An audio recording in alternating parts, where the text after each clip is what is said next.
tu. Usishangae, usishangae, usishangae. Kuna njia, kuna njia ya sahihi, kuna njia ya sahihi, kuna njia ya sahihi, kuna njia ya sahihi. Oria mashakapa, oria mashakapa, oria mashakapa, oria mashakapa, oria mashakapa, oria mashakapa, oria mashakapa. Yes, yes, yes, yes, yes, yes, yes, yes, yes. Kila mmoja anakuta Yesu anazunguka mara tatu hapa palipo.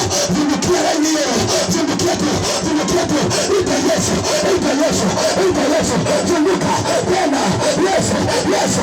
Kuna nguvu inakuja. Baba, Mungu mchukue, mchukue, mchukue, mchukue, mchukue.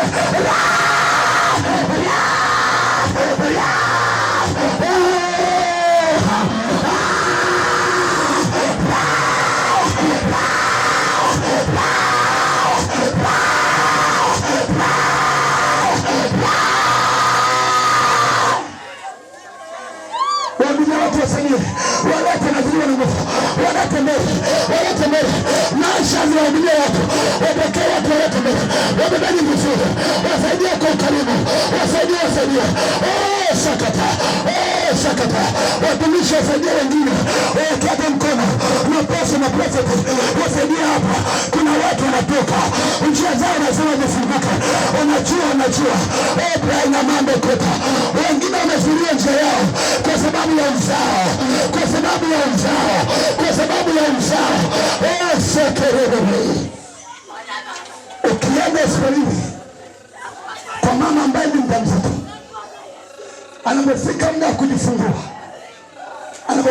wa kujifungua, kinachoanza kuwashangaza madokta wanapoanza kuona njia yake haijafunguka, wanasema hapa kuna tatizo, kuna vitu natakiwa vifunguke, lakini bado njia haijafunguka. Hebu nyanyua tena mkono wako juu,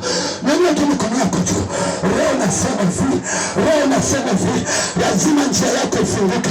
Sikiliza, njia ikifunguka, uzao lazima uzae, lazima uzae mtoto.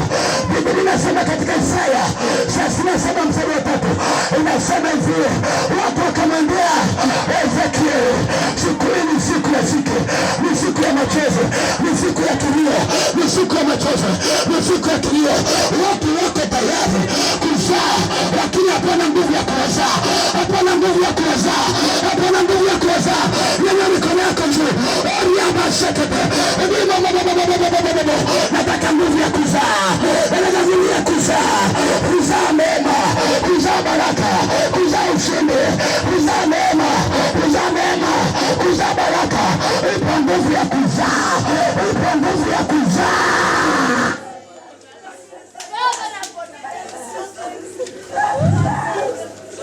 Mkono wa kushoto, Roho Mungu ananiambia tuingie kwenye kiwango kingine cha roho. Weka kwenye tumbo lako, lakini mwanaume weka kwenye kiuno chako.